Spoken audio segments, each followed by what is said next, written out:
people and Congress and the President was, was because the three agencies concerned with protecting our borders, Customs, Border Patrol, and Coast Guard, were in three separate federal agencies, did not talk to each other, did not have a common database or a common communication system.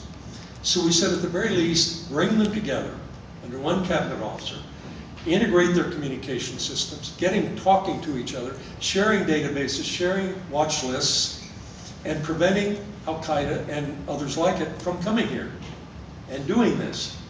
That was January 31st, 2001.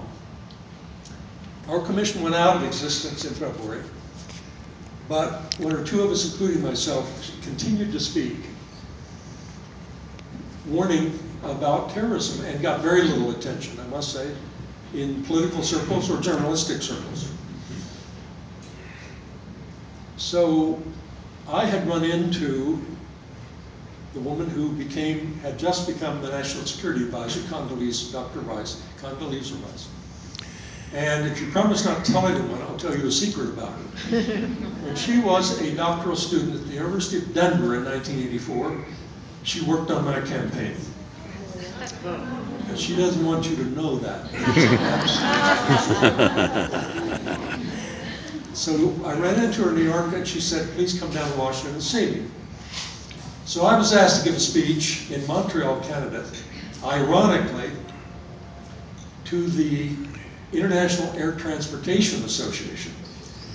And I gave the speech on the Montreal papers the next day. I have copies of the stories, front page, Hart predicts terrorist attacks on America.